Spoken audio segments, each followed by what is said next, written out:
Praise లాడండి. అందరూ బాగున్నారు కదా. వాక్యంలోకి వెళ్ళే ముందు చిన్న ప్రార్థన చేసుకుందాం. స్తోత్రం స్తోత్రం స్తోత్రం సర్వోన్నతుడా, నీకు వందనాలు, నీకు స్తోత్రాలు నాయన ప్రభా. దయగల మా తండ్రి, కృపగల దేవా, నీకు లెక్కలేని స్తోత్రాలు నాయన ప్రభా. నీకు మా ప్రభా మమ్మల్ని సజీవ రెక్కలలో ఉంచినందుకు నీకు లెక్కలేని స్తోత్రాలు చెల్లించుకుంటున్నాం ప్రభా. నియమతో అడుగుచున్నాము నాయన ప్రభా. గత కాలం అంతే మమ్మల్ని కాచి కాపాడి నాయన ప్రభా, నీ సజీవ రెక్కలకు చాటున మమ్మల్ని భద్రం చేసినందుకు నీకు లెక్కలేని స్తోత్రాలు నాయన. నిన్ను స్తుతించే భాగ్యము మాకు ఇచ్చినందుకు నీకు లెక్కలేని స్తోత్రాలు నాయన ప్రభా. వాక్యం విని విడిచిపెట్టేవారుగా కాకుండా ప్రభా, ఫలించే భాగ్యమును దయచే ప్రభా. నిన్ను స్తుతించే భాగ్యమును దయచే ప్రభా. నిన్ను స్వస్థపరిచే భాగ్యమును దయచేయమని అడుగుచున్నాం ప్రభా. మా ఆలోచనలను, మా నడతలను మేము శుద్ధి చేసుకున్నట్టుగా సహాయం చేయ ప్రభా. వాక్యం వినిచున్న ప్రతి ఒక్క బిడికి రక్షణ భాగ్యం దయచే ప్రభా. వాక్యం విని ప్రభా మారు మనసు పొందుటకు సహాయం చేయమని అడుగుచున్నాం ప్రభా. ఏ వాక్యం అయితే ప్రభా విత్తబోచున్నావో నైనా ప్రభా, ఆ వాక్యం ద్వారా ప్రభా ఫలించుటకు సహాయం చేయమని, నా ప్రార్థనను నీ పాసాన్ని చేర్చుకోమని యేసునామములో బ్రతిమాలు వేడుకొనిచున్నాను తండ్రి. ఆమేన్ ఆమేన్. ఇర్మియా 46:27 చూద్దామండి. 46:27. నా సేవకుడు అయిన యాకోబు భయపడకుము, ఇశ్రాయేలు జడియకుము. దూరంలో నుండి నిన్ను రక్షించుచున్నాను. వారున్న చెరలో నుండి నీ సంతతి వారును రక్షించుచున్నాను. ఎవరి భయమును లేకుండా యాకోబు తిరిగి వచ్చును. అతడు నిమ్మళించి నెమ్మది నొందును. ఏమనంటున్నాడు? నా సేవకుడైన యాకోబు, నేను నీకు తోడై ఉన్నాను, భయపడకుము. నేనెక్కడికి నిన్ను చెదరగొట్టి తినో ఆ సమస్త దేశ ప్రజలను సమూల నాశనము చేసేదని. అయితే నిన్ను సమూల నాశనము చేయను, నిన్ను శిక్షింపక విడువను, గాని న్యాయమును బట్టి నిన్ను శిక్షించేదని. ఇదియే యెహోవా వాక్కు. ఏమని అంటున్నాడు? నా సేవకుడు అయిన యాకోబు భయపడకుము, ఇశ్రాయేలు జడియకుము, దూరము నుండి నిన్ను రక్షించేదను అని అంటున్నాడు. మనము ఏం చేస్తున్నామంటే, ఈ రోజుల్లో ఏం చేస్తున్నామంటే, దేవునికి భయపడేవారే లేరు. దేవునికి ఎవరిని కూడా ఎందుకంటే దేవుడు కనిపించట్లేదు కాబట్టి ఎవరిని కూడా జడవట్లేదు. దేవుడు అంటే భయం లేదు, భక్తి లేదు. కానీ ఇక్కడ ఏమన్నాడంటే, సమాధానమును భద్రమును కూడా మీకు అనుగ్రహించుచున్నాను, కనుకనే మీరు ధైర్యంగా నుండి అని అంటున్నాడు. అలాగే ఏమనంటున్నాడు? నా సేవకుడు అయిన యాకోబు భయపడకుము, ఇశ్రాయేలు జడియకుము. దూరంలో నుండి నిన్ను నేను రక్షించుచున్నాను. వారు చెరలో నుండి నీ సంతతి వారిని కూడా రక్షించుచున్నారు. ఎవరి భయమును లేకుండా యాకోబు తిరిగి వచ్చును. అతడు నెమ్మళించి నెమ్మది నొందునని అన్నాడు అని చెప్పినట్లుగానే ప్రభువు ఏం చేస్తున్నాడు? మీకు తోడుగా ఉన్నానని చెప్తున్నాడు, మీకు వాగ్దానం చేయుచున్నాడు. కనుకనే భయపడకుడే అని అన్నాడు, లేదా నిరుత్సాహపడకుడే అని అంటున్నాడు. ఆయన మిమ్ములను, మీ కుటుంబమును విడిపించి మీ జీవితమును కూడా తన సమాధానముతో మరియు దైవికమైన కాపుదలతో నింపుచున్నానని, మిమ్మును రక్షిస్తానని చెప్పుచున్నాడు దేవుడు. అందుకే బైబిల్ నుండి మనం ఒక వాక్యం చదువుకుందాం. యోహాను 14:27 చూద్దామండి. యోహాను 14:27. ఆ వచనము చూసినట్లయితే, శాంతిని మీకు అనుగ్రహించుచున్నాను, నా శాంతిని మీకు అనుగ్రహించుచున్నాను అన్నాడు. ఏమని అంటున్నాడు? శాంతిని మీకు అనుగ్రహించుచున్నాను, నేను వెళ్ళుచున్నాను, నా శాంతినే మీకు అనుగ్రహించుచున్నాను అన్నాడు. లోకం ఇచ్చినట్లుగానే నేను మీకు ఏం చేస్తున్నాను?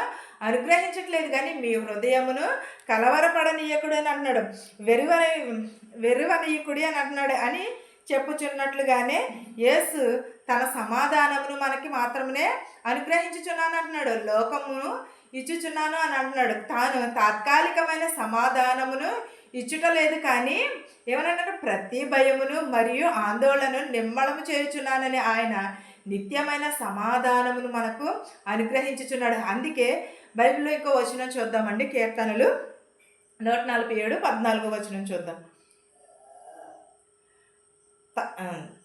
తన యందు భయభక్తులు గల వారి యందు తన కృప యెహోవా కొరకు కనిపెట్టు వారి యందు యెహోవా ఆనందించువాడై ఉన్నాడు. ఎవరి యందు?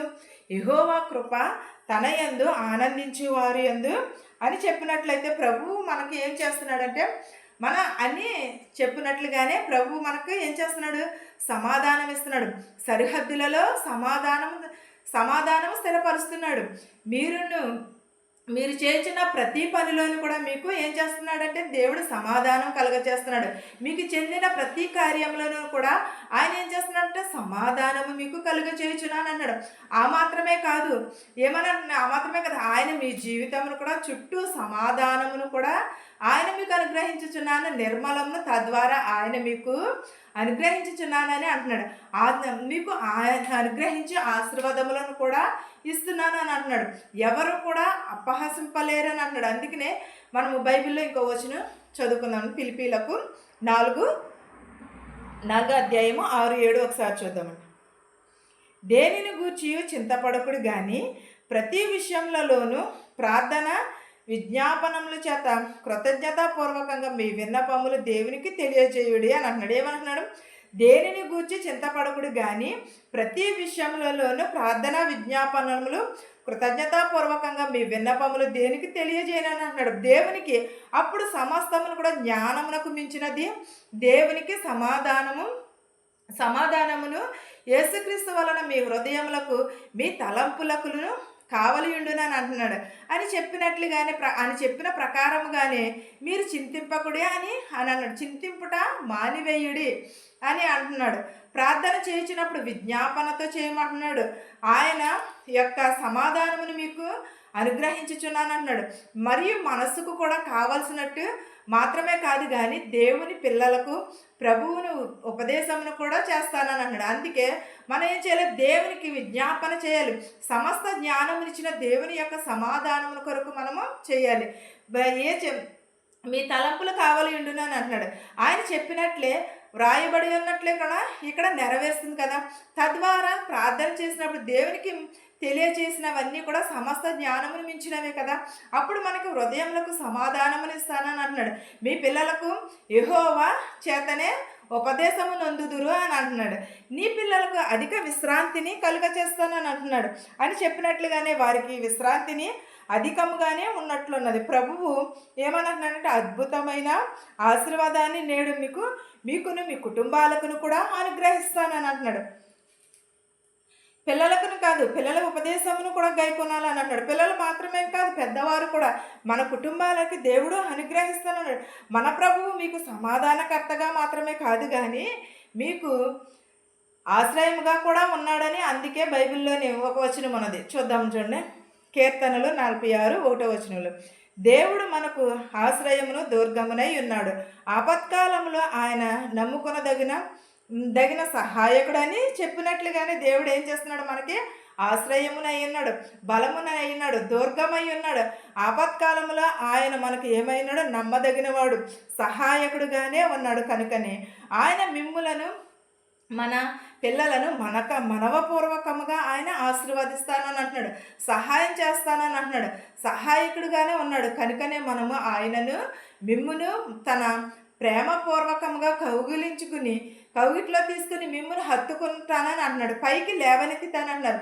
ఎవరు కూడా మిమ్మును పట్టుకోలేనంతగా సురక్షితమైన స్థానంలో ఉంచుతానని అంటున్నాడు. అందుకే మనం ఒక బైబిల్లో వ్రాయబడి ఉన్నది ఏమని? సామెతలు 18, 10వ వచనంలో చూద్దాం. యెహోవా నా నామము బలమైన దుర్గము, నీతిమంతుడు అందులోనికి పరిగెత్తి సురక్షితంగా ఉన్నాడు. యెహోవా నామము ఏమై ఉన్నది? బలమై ఉన్నది, దుర్గమై ఉన్నది. నీతిమంతులు అందులోకి ప్రవేశించి సురక్షితంగా ఉండునని చెప్పుచున్నాడు అని చెప్పినట్లుగానే యేసు నామమును ఆశ్రయించిన వారికి ఏమి కొదువై ఉండదు, ఏది కూడా కొదువై ఉండదు. నీతిమంతులు సురక్షితంగా ఉంటారన్నాడు. ఆశ్రయించిన వారికి ఆయన అధికమైన సంరక్షణ ఉంటుందని అన్నాడు. అనుభవించుటకు ఆయన చేతులు మీ జీవితాల మీదనే అప్పగిస్తానన్నాడు. ప్రభువు నేను పరిగెత్తుటకు మీ దగ్గరకు వచ్చి ఉన్నానని చెప్పుచున్నాడు. నన్ను నీ చేతులలో మోయుమని ఆయన వేడుకొనున్నట్లయితే ప్రభువు నీ పిల్లలను ప్రేమతో తన చేతులతో హత్తుకుంటానని అంటున్నాడు.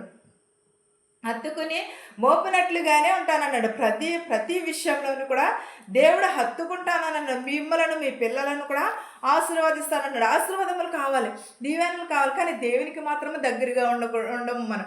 కానీ ఎప్పుడును కూడా దేవుని ఎడల భయభక్తులు కలిగి ఆశీర్వాదములు మనం పొందుకోవాలని ఈ వాక్యము మనందరికీ తోడయ్యుండును గాక.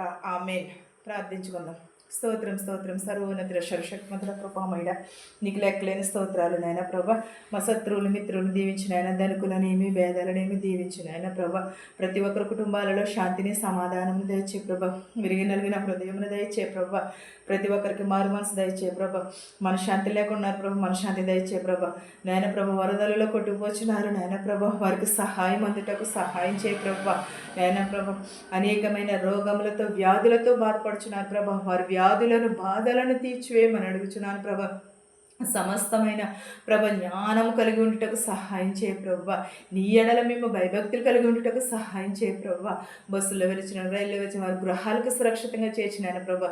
ఎవరెవరైతే ఏ చేతి పనులైతే చేర్చినారు ప్రభా, వారి చేతి పనులను ఆశీర్వదించినారు ప్రభా. ఎవరెవరైతే ఏ వాహనములైతే నడుపుచున్నారో ప్రభా, వారి వాహనములను ఆశీర్వదించినాను ప్రభా. వారి గృహాలకు చేర్చినాను ప్రభా. యవనస్తుల్ని, యవనరాల్ని, బాలికలని, బాలింతలను దీవించమని అడుగుచున్నాను నాయన ప్రభా. వరుడు కోసం వధువు కోసం చూస్తున్న వారికి సరైన సహాయం చేయ ప్రభా. శుభకార్యాలు జరుగుచుండగా ప్రభా, వారికి సఫలతను దయచేయ ప్రభా. మీటింగ్స్ జరుగుచుండగా ప్రభా, అక్కడ సఫలతను దయచేయ ప్రభా. ప్రతి ఒక్కరి కుటుంబాలలో శాంతిని సమాధానముని దయచేయ ప్రభా. వెధవరాలు బిడ్డలను కూడా దీవించిన ఆయన ప్రభ. ప్రతి ఒక్కరి కుటుంబాలలో ప్రభ, మా దేశాలని, మా సంఘాలని దీవించిన ఆయన ప్రభ. నా కుటుంబమును కూడా జ్ఞాపకం చేసుకో ప్రభ. నా కుటుంబము నిత్యము నిన్ను స్తుతించే భాగ్యమును దయచే ప్రభ. ఇతర దేశాలు పని చేసుకుంటున్న వారికి శక్తిని, బలమును దయచే ప్రభ. పని లేని వారికి పని దయచే ప్రభ. పీసీసీకి వెలిచినారు, మెడికల్కి వెలిచినారు ప్రభ. అనేకమైన ప్రభ వ్యాధులతో బాధపడుచున్న ప్రభ, వారందరినీ స్వస్థపరిచిన ఆయన ప్రభ. వెళ్ళుచున్న వారిని, వచ్చుచున్న వారిని ప్రభ సఫలతని దయచే ప్రభ. హాస్టల్లో చదువుకుంటున్న వారిని కూడా ప్రభ దీవించిన ఆయన ప్రభ. అంగవైకల్యం కలిగిన ప్రతి ఒక్క బిడ్డని స్వస్థపరిచిన ఆయన ప్రభ. జ్వరాలతో బాధపడుతున్నారు, వ్యాధులతో బాధపడుతున్నారు ప్రభ. వారందరి మరొకసారి జ్ఞాపకం చేసుకోమని అడుగుచున్నాను ప్రభ. గర్భిణీ స్త్రీలకు సిలువైన కానుక దయచే ప్రభ. పిల్లలేని వారి పిల్లలు దయచేయను ఆయన ప్రభ. నేను ప్రభ నిన్ను స్తుతించే భాగ్యం దయచేయమని, నా ప్రార్థనను నీ పాసని చేర్చుకోమని యేసు నామములో బ్రతిమాలు వేడుకొనిచున్నాను తండ్రి. ఆమేన్. పరలోకమందున మా తండ్రి, నీ నామం పరిశుద్ధపరచబడును గాక, నీ రాజ్యం వచ్చును గాక, నీ చిత్తము పరలోకమందు భూవ్యందు నెరవేరినట్లును మా నిధిన ఆహారం నేడు మాకు దయచేయము. మేడల అపరాధములు చేసిన వారిని మేము క్షమించిన ప్రకారము మా అపరాధములను క్షమించుము. దుష్టుని నుండి, శోధన నుండి తప్పించుము. రాజ్యమును, శక్తియు, మహిమయు నిరంతరము నీవై ఉన్నావు మా తండ్రి. ఆమేన్. చూచుచున్న వారికి, వినిచున్న వారికి నీ వాక్యం పైనను, నా కుటుంబము పైనను, మా దేశాల పైనను సదాకాలము నీ కృప తోడై ఉండును గాక. ఆమేన్. ఆమేన్. అందరికీ వందనాలండి.